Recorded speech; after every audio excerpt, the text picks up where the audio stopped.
India.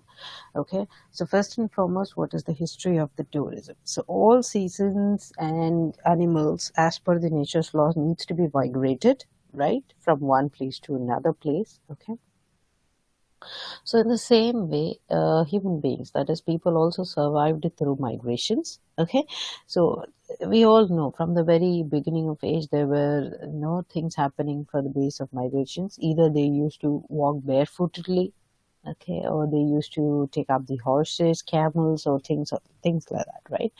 So this is a localized experience. Usually they never used to travel from one country to another country because it was too far. Okay, so inside regionally, domestically, there was a traveling happening, but this could take approximately more number of days coming up, right?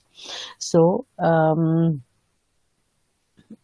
how how did this totally evolve, or how this is totally come up, was through the era which was started by the Egyptians and Greeks. Okay, so these were the two people who brought up this tourism into existence. So first point I've already written, the empire era started from the time of Egyptians to the Greeks and finally came to an end with the fall of the Roman Empire. So this particular empire came into end when the Roman Empire came into existence. Okay, during this time, people began traveling in large numbers for governmental, commercial, educational, and religious purposes. So when Roman Empire came into existence, more number of traveling were actually brought into the country. So who was the empire which brought up this traveling? Was Roman Empire. Now, as centers of governmental activities, the city-states became attractions in themselves. So in case of governmental activities, the city centers were taken more of attraction towards this traveling. Now the empire era, this was the thing. Now we all know Vasco da Gama was the first person to come into the world, right, via ship. Now the empire era. Factors that influence people to travel during the empire was, first and foremost, affluent population. Okay, where there was more population, people tend to move away from that particular country. Sorry, from that particular place. So what they needed was an affluent travel with time, money, and air. That is, they were looking onto the nearby regions that they should be coming upon for. Then they had safe and easy travel. Okay, they didn't want a complicated travel. So wherever, since in that days we all know that it was a ship, sorry, a normal boat, or via barefooted they would go. So safe and easy travel was always requested by them. Widely accepted currencies, that means their currency, whatever they had in their hand, should be used by the others also, other countries also. So that is what they were thinking. So widely accepted currencies, widely used languages. So whatever languages they know, they had a thing that should be also noticed by the country which they are going. Okay, legal system which protects personal safety. They always wanted those kind of governmental activities where they were also protected. Okay, so that were the empire era. Now the Egyptians, at its peak, the travel for business and pleasure flourished. So as and when the Egyptian grew their empire, the business travel and the pleasure travel increased. Okay, so the in Egyptian eras, pleasure travel was taken only by the people who had money, okay, who had wealth. But business travel was also taken by those people because they need to be conducting their businesses to the where the exporting happens. So they had taken up this thing. Now travel to outlying cities was necessary. So every day travel was also very necessary. Various amenities were offered to the travelers. So what various kinds of amenities, in the sense like your boat, okay, your horse, your camels, these were offered by the governments for traveling. They traveled for pleasure, and festivals were held every year. So every year, even they used to travel to other countries. There was a customs to be followed by them. So in that case, every year, wherever they are, that festivals would be conducted there. Now people used to travel to attend these festivals. So every day there was a festival happening in various regions. So people would love to visit these festivals also. So this was a part of tourism. Now, that was during Egyptians. Now, if you see during the Greeks, what is the thing? Greeks were the first who shaped the modern day travel. So these were the first one who brought up the modern travel. Pleasure travel was popular. So during the Greeks period, pleasure travel was popular. Travel was advanced by two developments: currency exchange. Greek cities accepted foreign currencies, making it easier for themselves. Communication. The Greek Empire covered the entire Mediterranean, thus the language was widely understood. So Greeks were the one who brought up this foreign exchange. Okay, so whichever country you are going, that particular country's currency should be exchanged. So this was brought up by the Greeks. Communication was also brought by the Greeks. So they told that it is not important that the other region people should be knowing your language. So it is important that you have a common language. Okay, so to whichever country you travel, so it is always good you learn a common language. Now they all provided the amenities required. So they provided everything whatever was required. Like I said, foreign exchange, language, everything was actually provided by them.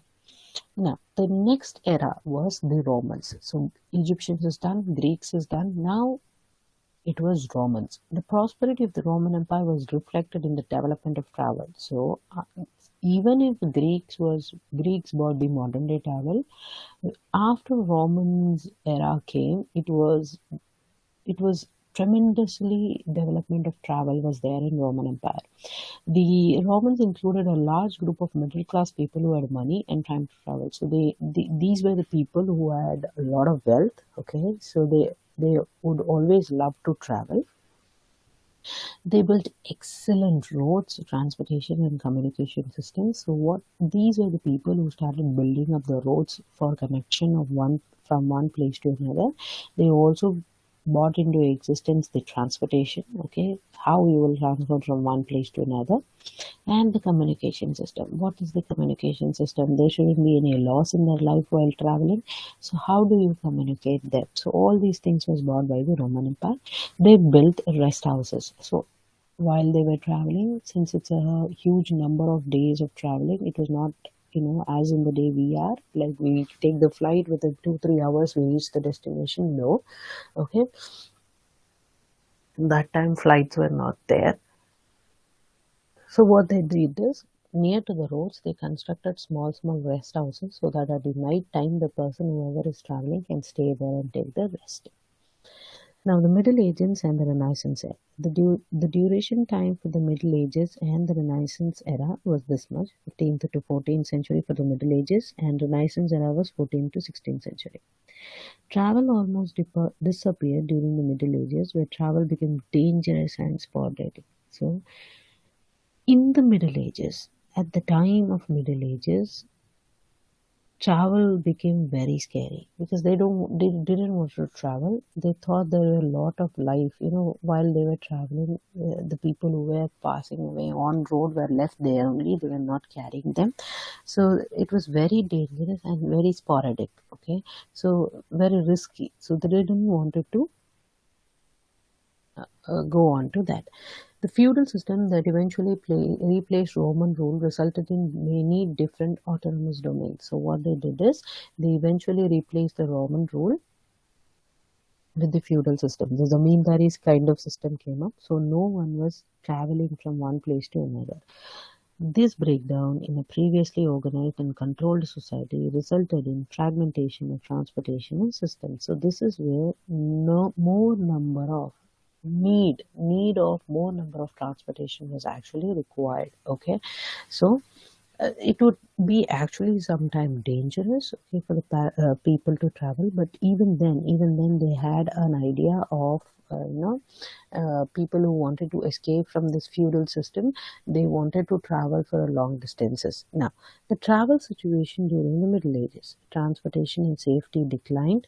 Okay, how was the travel situation in the Middle Ages? As I already told you, it was very dangerous, very sporadic. So it was the safety was totally zero. Okay, then acceptance of currencies, less knowledge of common language was the major problem. Okay, they didn't have the currency exchange policy coming up there again, so they had a less knowledge of the common language. So they didn't know. They knew only their own languages. They didn't know the other countries' languages. Some travel by crusaders to Holy Land. So obviously, so till now we have that like Mecca traveling, Medina traveling, and all. So so many crusaders were traveling to the Holy Land. Okay, then Marco Polo's historical travels in the late 13th century. So Marco Polo started traveling by the 13th century. Now, Middle Ages and the Renaissance era. This is where the places you could see the red lines. These are the places where Marco Polo had traveled. Now, Middle Ages and the Renaissance era. So, the rebirth in travel emerged slowly from the Renaissance era. So, from the Roman era, that is, to the Middle Ages, there were no traveling. Traveling was very risky. Now, when it came to the Renaissance era, okay, it started developing. Okay, Renaissance era would be from 14th to 16th century. The merchants began to venture farther from their villages as the churches and the kings, queens were larger geographical areas. So, from this particular era, merchants started traveling. That is, your businesses started to flourish and they were actually traveling to larger places. Trade routes slowly began to reopen as commercial activities grew and the merchants ventured into new territories. So, trade routes were slowly coming up. Okay, new trade routes was built up and new merchants also emerged into the world. The increased interest for traveling was almost there in Renaissance era. Now the Grand Tour era, yeah, here comes it. The trend of luxurious travel, that is pleasure trips, was brought up in this Grand Tour era, developed as a status symbol. Okay, goal was to experience the civilized world. They wanted it is not just to gain any knowledge. They just wanted to visit the civilized places. Okay, they just wanted to see what would be the exact thing in our country and what is happening in the other country. So these all things were the main one. These travels often lasted for several years. So this was there for several years. Growth in travel for business reasons. So for business reasons, there was more of growth happening. The mobility era, growing economic prosperity. So this was the era where lot of economic prosperity was coming into the world and more of traveling was happening. So Thomas Cook was developed tour packages for mass travel. So Thomas Cook was the first person. Please do keep this in mind. Thomas Cook is the founder of tourism. Okay, he is actually called as the founder of tourism. Okay, so he bought many such tourism packages which need to be developed for mass travels. Invention of automobiles and airplane expanded. So more number of automobiles and more number of airplanes were started at that particular mobility era. So this is Mr. Thomas Cook. So we already have a company in name of this guy, Thomas Cook. Okay, so they do the travel. It's a kind of travel agency. They do everything related to the travel. Okay. Then in 1841, Thomas Cook organized the first tour for the group of 570. So he was the first one who organized the group for 570 passengers. Okay, so which was a temporary rally. So it is just a normal rally. Okay, it was not a pleasure trip or any such kind of things. It was a normal rally, and which had happened from the Leicester. Okay, Leicester, England. Okay, now the trip was complete with a picnic lunch and brass band. So it was actually completed. The huge trip was completed with a picnic lunch and a brass band. The immediate success of the first venture and the demand for more assistance in making travel arrangements led Cook into full-time business provided travel services. So as and when he started, he just had this idea of starting it. So once he started doing it, he he thought of developing his business in the travel industry only. So he started. Now also the Thomas Cook travel agency is there. If you go to near to the Kiapuram and all, you find this Thomas Cook company. Okay, So now paid vacation started in 1900. Okay, many people made travel from one place to another for leisure travel. Okay, after World War II, millions of people started traveling. Then advent of jet travel shortened travel time. So adventure of this jet travel then started up, decreasing in the travel time. Time, money, safety, and interest in travel led to unparalleled growth of tourism, development of mass tourism. So this is the milestone, as in how the history of tourism came up. Now, leisure travel. What is leisure travel? Leisure travel is something where this is one of the associated with industrial revolution in United Kingdom. So, it started this was brought up by the United Kingdom, the first European country to promote leisure travel. UK was the first country to promote the European travel, that is leisure travel, vacation travel. So, as and when you get leave, you had an opportunity to fly to another destination and see their country's traditions, customs, and kind of thing. So these compromised new middle classes. So it is not only that only people with more wealth could travel. This implemented that a new middle class people can also travel. So Cox and Kings were the first official travel company to be formed. Okay, in UK, 1758. Cox and Kings now also exist. So these were the first company which formed the, which bought the official trips in UK. So, if you talk about the British origin from the different countries, okay, from Nice, France, all these kind of places started building up the resorts for the people who are coming in, and it is a French name. Till now, also the seafronts. Okay, many of the passengers, whoever is coming from various area, would prefer a seafront buildings. Okay, so that was actually bought up by the French. Okay, these are some of the hotels which is there in the Europe. Now, mass tourism. Mass tourism is something where more large number of people start traveling. Okay, it is mass number tourism is where large number of a group of people. Now, if you keep it as 30, okay, or let's say as 40. Now Thomas Cook was the first person who bought this mass tourism. He took a people of 517 with him for traveling, right? So that is called as mass tourism. So greater number of people could begin to enjoy the benefits. So it is like more number of people, less your ticket charge would be. Okay, so that was the policy at that time. Okay, so since everyone is sharing, it would be less. Okay, now that is where the benefits would come up. Now in United States, the first seaside resorts in European style was at Atlantic City, New Jersey. Okay, US brought up in US the first seaside resort was Atlantic City. Okay. Any doubts in this slide?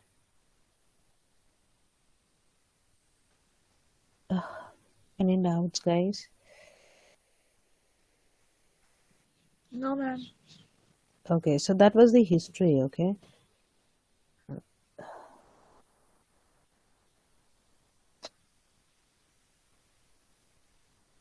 Ma'am, how we learn this much, ma'am, in so less time, ma'am? I know, I understand, but what to do? You have no options. Tomorrow from tomorrow we have exams also starting. Oh, I know. I heard of it. We have our preparative exams from tomorrow, ma'am. Oh, I know it is. It is very horrible. Yeah. What to do? I also have no options. I don't know what to do. Ma'am, can we request our HOD to delay for like sometimes, because it's very hectic, ma'am. Only 4 days to 5 days, how we cover all the 6 month syllabus, ma'am. We are also human also. Exactly. It is not of you. I will tell of myself also because I am also not able to do.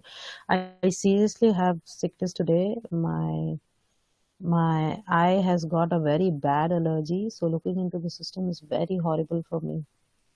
So that's the reason I'm just, lowering up myself. I'm not able to do as in I was doing with the prior 2 days. So I'm just closing my eyes and doing it. It's very hectic, very hard. Take care, ma'am.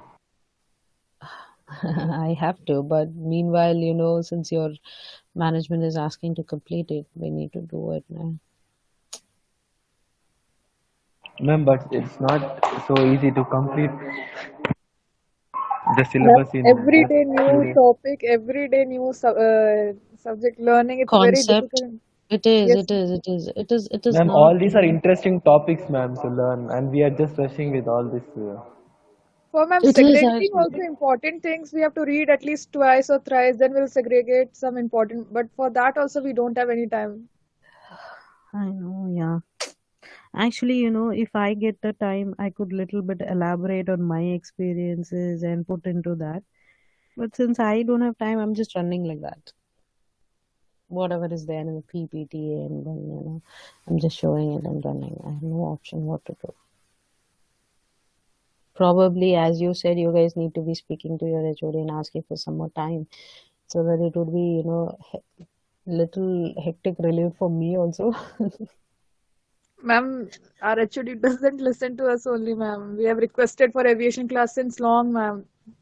From From September I hope only from they are November asking for or us. yeah, ma'am. They told from November they'll start, but not even from November they have started, ma'am. Yeah, I know that. The person who was coordinating with me told me in the November. Then later on they said no, no, the management want to start a little later. Then again that went off. So now when I'm here, that time and all I was there in India. So it was cool for me. Now when I'm here, I don't know what's happening.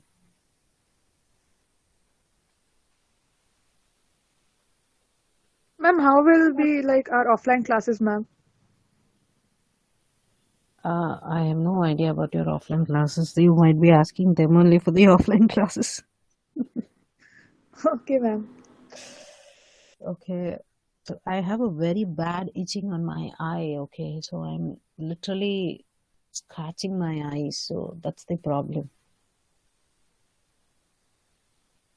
Uh,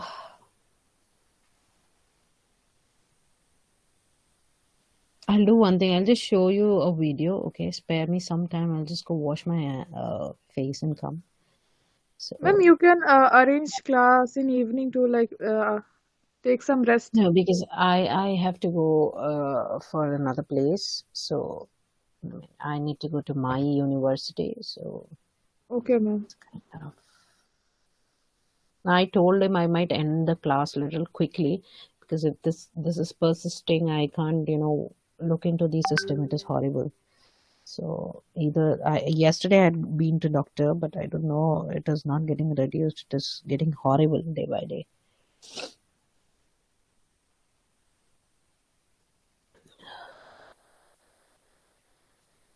I might take I might take just 1 hour class. Might be today. Mohit sir, I hope did you hear that?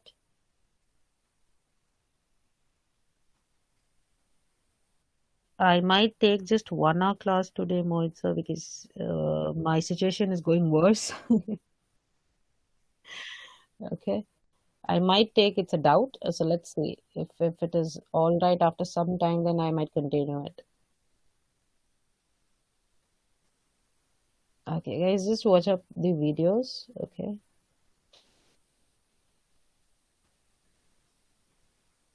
Visible on your screen?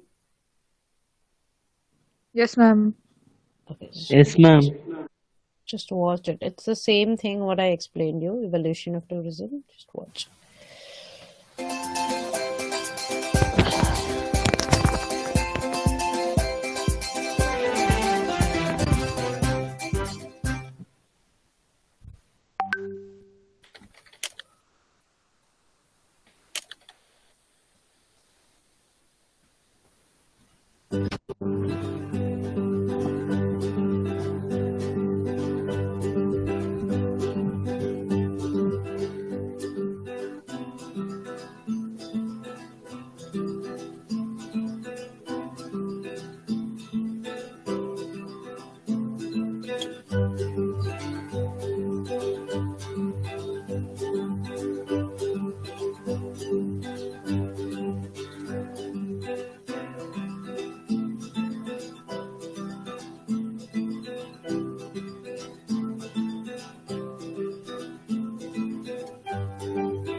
Okay, guys, did you see how the evolution was there from the beginning? It was, if you say it was just a normal thing, they used to travel via horses and things like that. Okay, so then later on, they started building up a new houses. If we say the hotels came up, then traveling got increased. If airlines came up, so all these kinds of evolution started as and when the time passed. Okay, so that was the evolution of the, if you say, the history of the tourism. Okay, now we will see how did tourism. Now was a general thing, okay, which came up, if you could think, in the world, how tourism came up. If you're talking about how it happened in India, was that first and foremost you should know how India is. India is a subcontinent, of course, and it measures of 3,214 kilometers from north to south. It is 2,933 kilometers from east to west. Okay, so it shares the political borders with Pakistan and Afghanistan, and on west side you have Bangladesh and Burma. In the east side, you have Nepal, China, and Tibet, and Bhutan in the north. So this is how the location stays up of Indian. If you see the Indian map, okay, so it covers an area of 3 lakh 32 lakh 87 to 63 square meters. Okay, so this is of course the Indian map. Okay, if at all you're getting into the tourism industry, you should know where the places has been located in India. So first and foremost, introduction to tourism in India started with an ancient times and unlimited natural resources, right? The cultures, the rivers, mountains. So it's a wonderful place. If you kind of think about India, it's really a wonderful place. You have a huge number of places to be visited. Now it's not only the rivers, ancient places, and things like that. You also have national parks, silent valleys. You have hospital. If you check about the hospitality, India stands great in that, because India's customs traditions has been put up into the hospitality industries. Now, LEDC is where slum is meant by that, and MEDC is where middle ages, okay, where more number of larger builders have come up. Now this is a place, Lido Valley. It is called as Lido Valley. So some of the places put into that. Now, what are the attractions in India? First and foremost, main attraction, ours main intention of attraction is Agra, okay, where Taj Mahal has been, built up. Okay, it's a famous building in the world, and the mausoleum of Shah Jahan, favorite's wife, Mumtaz Mahal. Okay, so it is also called as Mumtaz Mahal. Now, this is Jaipur. So people from Jaipur will be knowing. Then Goa, Kashmir. So these are some of the places which is there in India. Okay, these are the traditions which they would be following. Now, what is the positive impacts of tourism in India? Okay, positive impact of tourism in India is that they have a direct employment. Okay, wherever there is a large tourism happening, of course there is an direct employment. If you say the tour operators, travel agencies, all these are part of this tourism. Okay, they have this retail and transportations. Okay, new shops have been built in the tourist places. Transportation is high in the tourist places, so it is a multiple effect where you tend to get more number of jobs there. Okay, now if you talk about the infrastructure every day, as and when today if you visit a place, tomorrow if you go there, a new building has been come up. So every day new resorts, new hotels have been come up in India only because of this tourism development. Okay, so because of tourism there is a development of wildlife. Okay, wildlife and creative development of natural resources has been taking it up, because day by day,